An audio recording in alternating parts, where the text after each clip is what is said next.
Hello friends, नमस्कार आप सभी का वेलकम इस क्लास में। You all are welcome to this class. So quickly confirm करेंगे आपका ऑडियो और वीडियो एक्सेसिबल है आपको। Your audio video is okay, so please confirm quickly. तो कर दीजिए confirm. I am waiting for your confirmation. Your audio your video is accessible. कर देंगे quickly confirm so that we can start.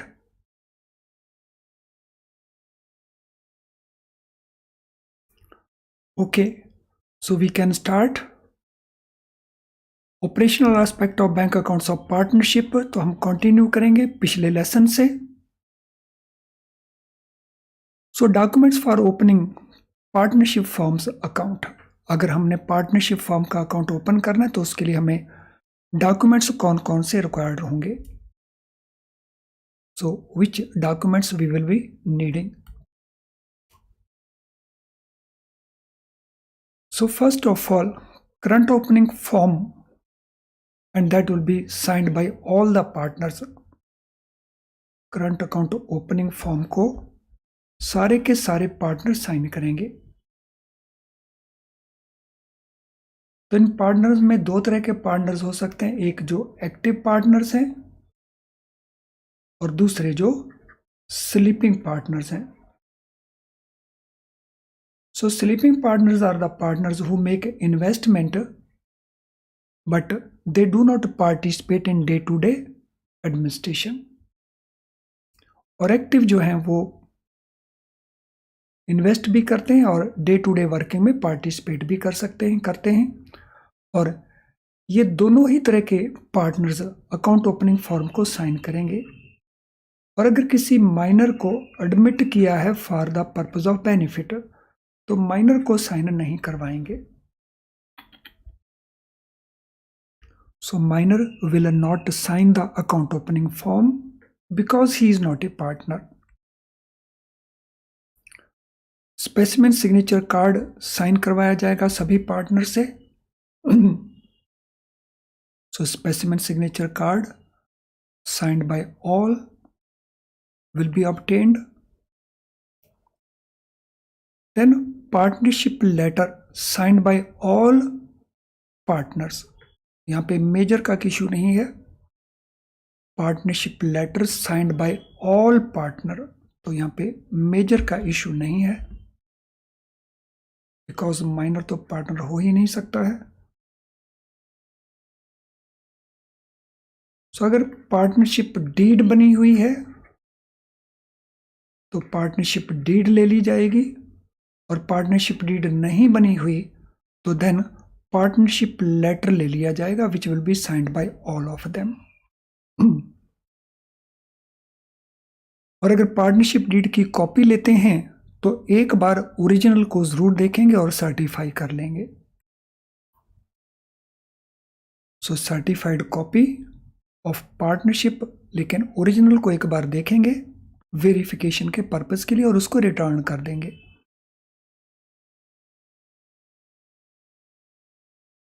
Then अगर firm का registration हुआ है तो सर्टिफिकेट ऑफ रजिस्ट्रेशन की copy will be obtained. In case of registered firms, so copy of certificate of registration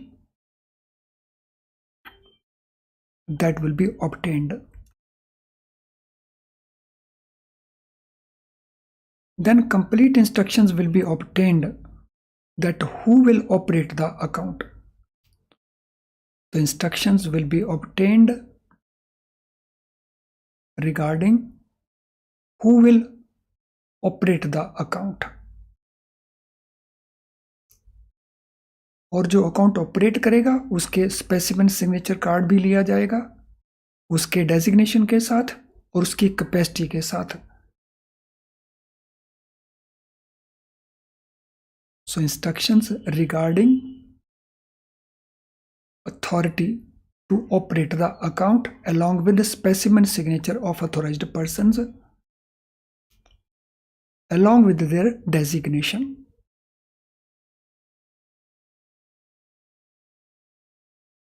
then permanent account number of the firm, firm का permanent account number, क्योंकि income tax act point of view से firm एक independent body है, separate legal entity मानी जाती है। Income tax के point of view से, नॉट फ्रॉम अदर एंगल, इसलिए उसका अपना पैन नंबर है। So that PAN number will be obtained. इसके अलावा जो केवाईसी का रिक्वायरमेंट है ऑपरेटिंग पर्सन्स के लिए और पार्टनर्स के लिए, सो पार्टनर्स का ID and address proof, so that will also be obtained. और अगर कोई आउटसाइडर ने अकाउंट ऑपरेट करना है तो उसका भी जो ID that will be required. So ID and address of all partners and ID proof of the authorized person as well. तो वो सारे के सारे डॉक्यूमेंट हमने पूरे करने हैं।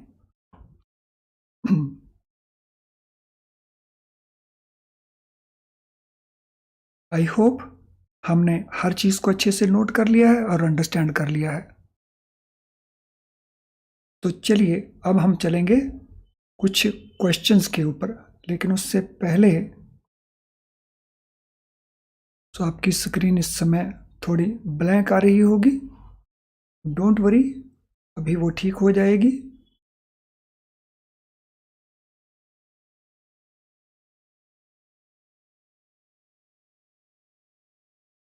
It is about to happen.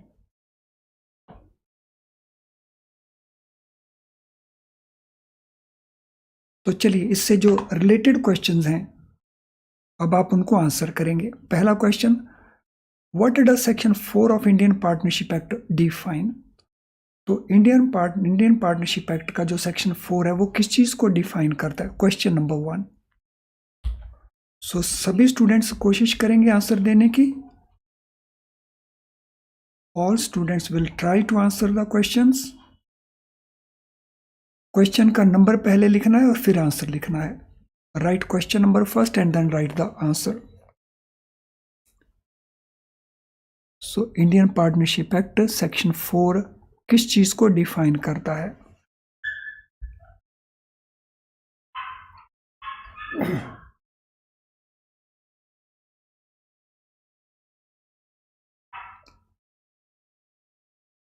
Yes, question number 1 अभी आंसर आया नहीं है, मैं वेट कर रहा हूं आपके आंसर्स की।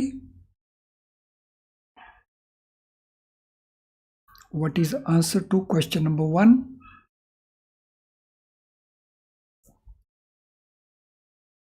सो सेक्शन 4 डिफाइन करता है पार्टनरशिप को। So partnership is a relationship between persons who have agreed to share profits from the business.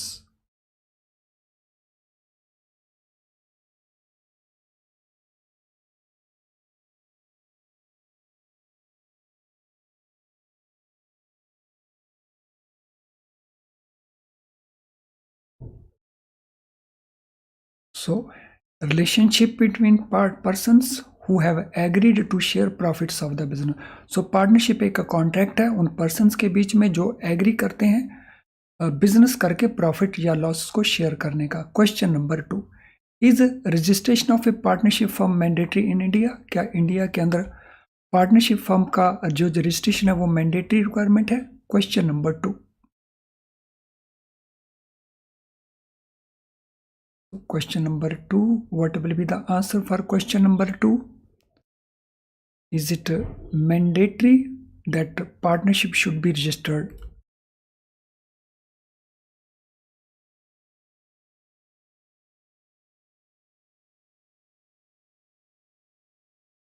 So it is not mandatory, it is optional.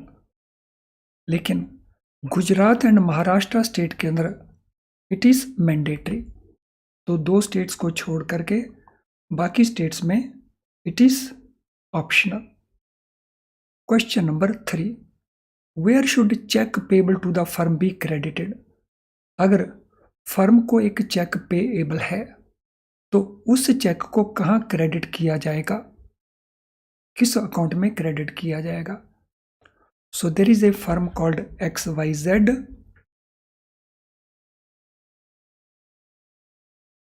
इस फर्म के नाम से एक चेक है, इस चेक को कहां क्रेडिट किया जाएगा? So where this cheque will be credited?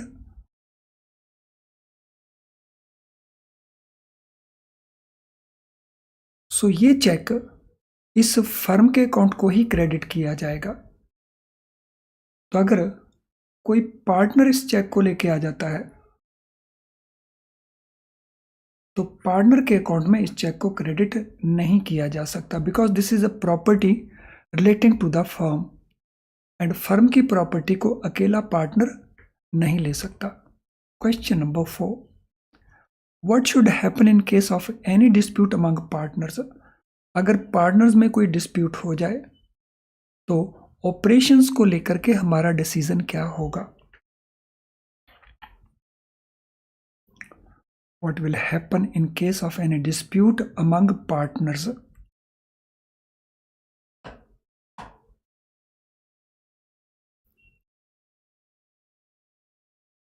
तो अकाउंट को लेकर के what will be our decision? So account में ऑपरेशंस को हम स्टॉप कर देंगे। So all operations in the account, these will be stopped. Who can bind the firm by their acts? अपने एक्शंस के द्वारा फर्म को कौन बाइंड कर सकता है? Only active partners, only sleeping partners और सीक्रेट पार्टनर्स। तो who can bind the firm by their actions? केवल एक्टिव पार्टनर्स या केवल स्लीपिंग पार्टनर्स और secret partners? Question number 5,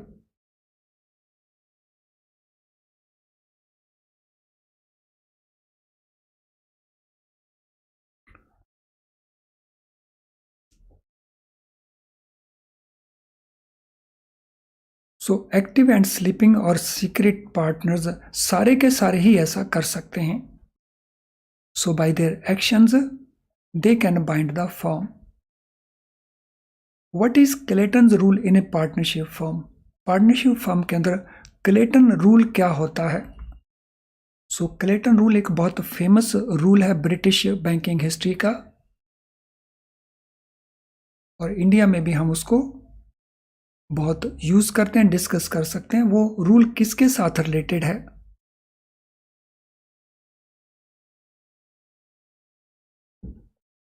Clayton case का rule. So this rule is that first item on the debit side is discharged by first item on the credit side chronologically.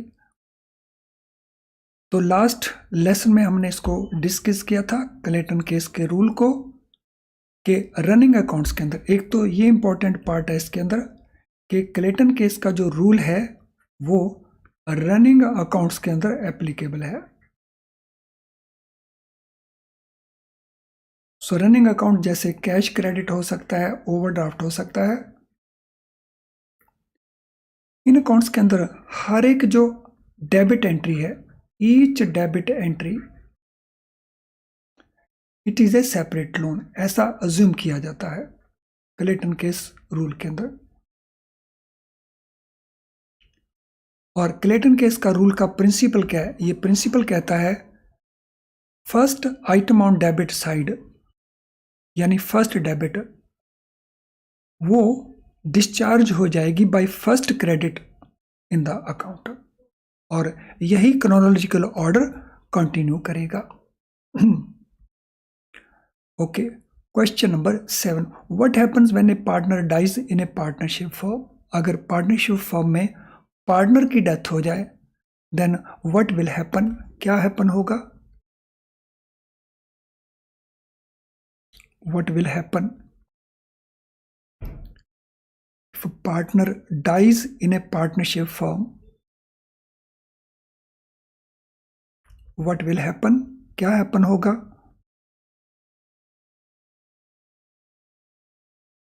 So partnership firm will be dissolved automatically. तो partnership firm जो automatically dissolve हो जाएगी, और bank के लिए इसका implication ये होगा कि बैंक उस अकाउंट में स्टॉप ऑपरेशंस कर देगा। सो समटाइम वो एक सिचुएशन बना के क्वेश्चन दे देता है, किस तरह से इस क्वेश्चन को आप आंसर करेंगे? So XYZ, these are three partners of XYZ firm. तो all of them have the authority to operate the account. इन सभी के पास अकाउंट को ऑपरेट करने की अथॉरिटी है. सो Z की डेथ हो जाती है, let us say on February 1, 23, and this is reported to bank also. Bank के नोटिस में भी ये आ गया है. On 8th February, 2 checks are presented for payment. One check is signed by X, another check is signed by Z. तो इन चेकों का क्या करेंगे? This is question for you. So what we will do with this cheques. इन चेकों का क्या करेंगे? So XYZ, these are three partners of XYZ firm. Z का डेथ होता है February 1 को. 8th February को 2 चेक्स आते हैं, एक X ने साइन किया हुआ, एक Z ने साइन किया हुआ है. So what we will do with these cheques. इन चेक्स का हम क्या करेंगे?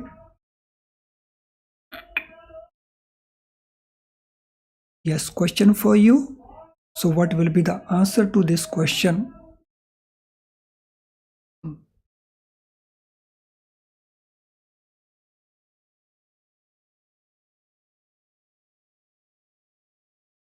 So what will happen to these checks?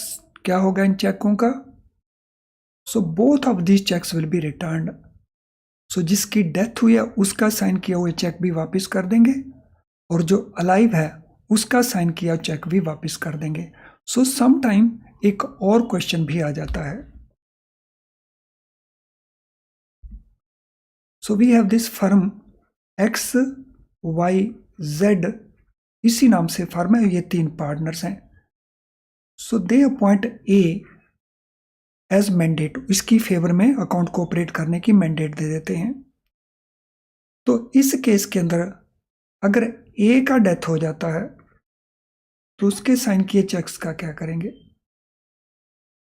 If A dies, so what we will do to the cheques signed by him. उसके sign किए चेकों को क्या करेंगे?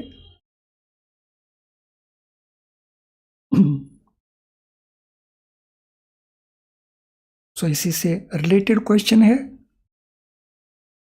यहाँ पे साइन किया है मैंडेट होल्डर ने, एजेंट ने साइन किया चेक और एजेंट का डेथ हो गया है.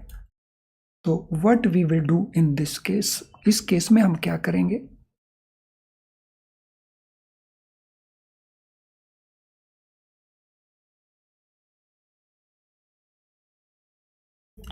सो in this case we will pay the cheques. इन चेकों को हम पे कर देंगे, but only one condition. Cheque के ऊपर लिखा हुआ डेट उसकी डेथ के बाद का नहीं होना चाहिए. So in this case cheque will be paid, but with one condition. Date of cheque should not be later than date of death. चलिए, let us now go to question number 8 sorry. So मैं इसको जरा रब कर दूं. What powers does a partner not have in a partnership firm? इनमें से कौन सी पावर पार्टनर के पास नहीं है पार्टनरशिप के अंदर? To open a bank account on behalf of the firm in his own name, to withdraw a legal suit filed by the firm, to admit any liability in a suit और proceed against the firm. तो इनमें से किस चीज को confirm करने की power partner के पास नहीं है? So out of these 3 situations, partner की पावर नहीं है. Question number 8.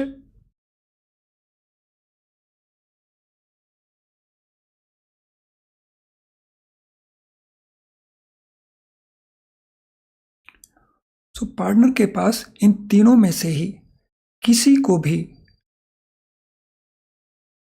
करने की पावर नहीं है. In none of these. What happens when a partner retires from a partnership firm? अगर पार्टनरशिप फर्म से पार्टनर रिटायर होता है तो उस केस में क्या करना होगा? अगर रिटायर हो जाए So in this case also, what we will do, the bank account operations will be stopped. Bank account की जो ऑपरेशंस हैं उनको स्टॉप किया जाएगा और new account will be opened, नया अकाउंट ओपन किया जाएगा। Question number 10, who signs the partnership letter for opening a partnership account? Partnership का अकाउंट ओपन करने के लिए अकाउंट ओपनिंग फॉर्म को कौन साइन करेगा? सभी पार्टनर साइन करेंगे, मेजर पार्टनर साइन करेंगे या अथोराइज्ड पार्टनर साइन करेंगे? Question number 10, so who will sign?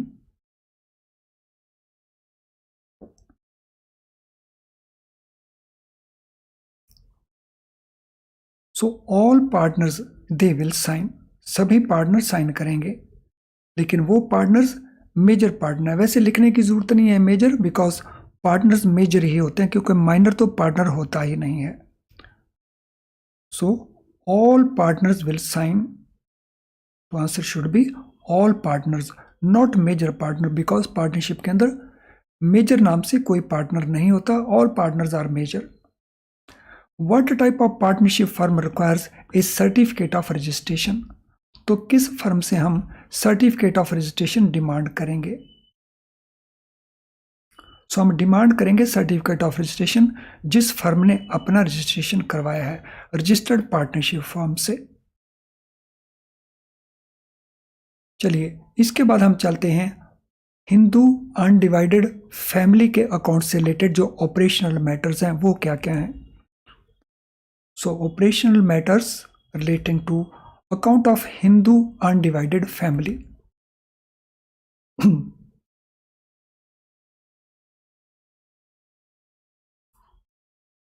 So Hindu undivided family के केस में फर्स्ट ऑफ ऑल हम डील किसके साथ कर रहे हैं? HUF क्या होता है? So HUF deals with joint business of a Hindu joint family. So Hindu joint family का जो अनडिवाइडेड बिजनेस है, जो ज्वाइंट बिजनेस है, सो उसी के साथ HUF डील करता है। सो HUF deals with joint business of Hindu joint family.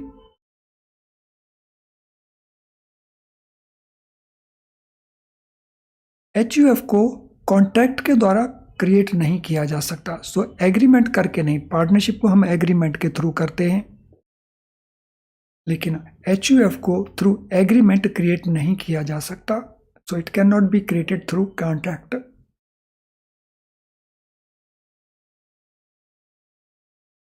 और इसको रेगुलेट करता है जनरल हिंदू लॉ। सो जनरल हिंदू लॉ जिसमें सक्सेशन भी है और भी एक्ट हैं, तो वो इसको रेगुलेट करता है। तो पहली बात, it can not be created by a contract. Second, इसका जो रेगुलेशन है that is through general Hindu law. So in HUF the business can be inheritable. HUF के अंदर जो बिजनेस अगली पीढ़ी को पास ऑन किया जा सकता है, इनहेरिटेबल है ये business. So in HUF the business is inheritable, it can be inherited. तो ये बुजुर्गों से लिया भी जा सकता है और बच्चों को दिया भी जा सकता है। Where a Hindu dies leaving a business it passes on to the legal heirs. अगर किसी हिंदू की डेथ होती है और उसका बिजनेस है तो ये बिजनेस इनहेरिट कर लेंगे उसके legal hairs. So the business will be inherited by legal heirs. So in that case it will become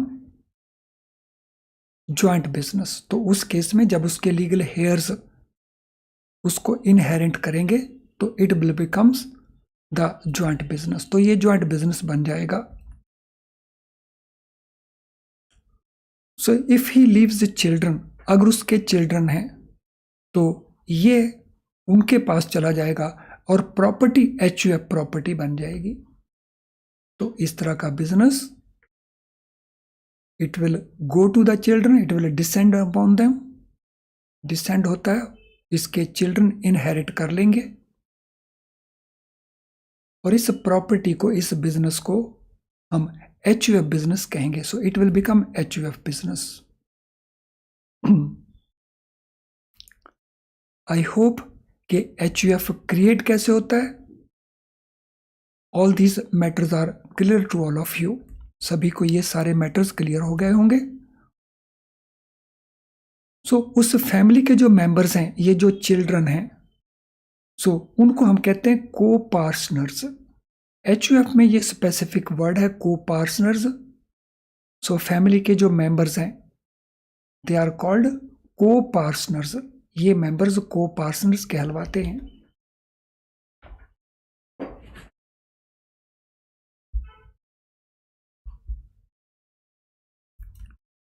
को पार्टनर्स के अंदर जो एल्डेस्ट को पार्टनर है, सो एल्डेस्ट को पार्टनर जो सबसे सीनियर को पार्टनर है, तो ही बिकम्स मैनेजर और कर्ता. उसको मैनेजर या कर्ता की अथॉरिटी मिल जाती है.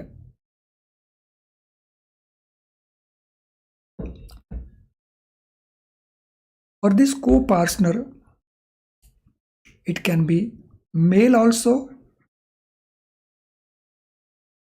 and after 2005 it can be female also. तो 2000 से पहले पोजीशन डिफरेंट थी, बट 2005 एक्ट को चेंज किया गया. तो after 2005 even female can become karta. So जैसा मैंने कहा, since 2005 amendment to Hindu succession act, daughters whether married or unmarried, so they are also recognized as co-partners. यानी परिवार की संपत्ति में उनको भी हिस्सा मिलेगा, हिंदू परिवार की संपत्ति को में से. दिल्ली हाई कोर्ट ने भी इस प्रकार का एक जजमेंट दिया कि eldest female member in the family can become कर्ता. तो this was a case Sujata Sharma versus Shri Manu Gupta, Delhi high court का. तो ये दिसंबर 15 की जजमेंट थी, जिसमें दिल्ली हाई कोर्ट ने कहा कि eldest female member in the family can also become कर्ता. वो भी कर्ता बन सकता है.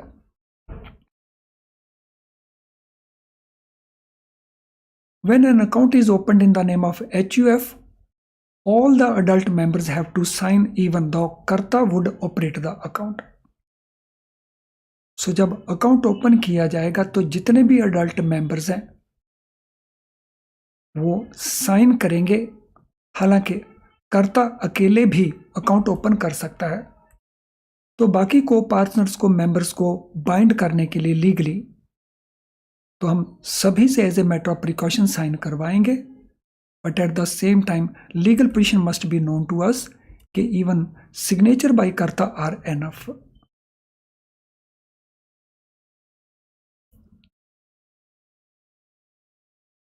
अगर बिजनेस एंसेस्ट्रल है यानी इनहेरिट किया गया है, तो जो को पार्टनर्स की लायबिलिटी है उनके शेयर तक उनकी लायबिलिटी है और उनकी कोई पर्सनल लायबिलिटी नहीं है. तो copartners are liable to the extent of their share in the family property. They do not have any personal liability. उनकी कोई पर्सनल लायबिलिटी नहीं है. और पर्सनल लायबिलिटी में बनाने के लिए लोन के अंदर हम उन सभी के सिग्नेचर करवाते हैं.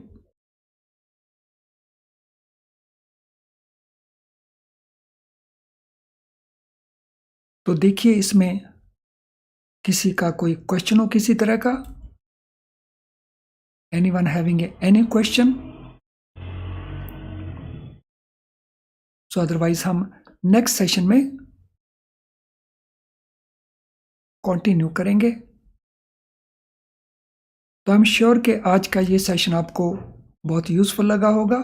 If that be the position, तो मेरा रिक्वेस्ट है सभी से कि कमेंट बॉक्स के अंदर अपना ओपिनियन जरूर दें.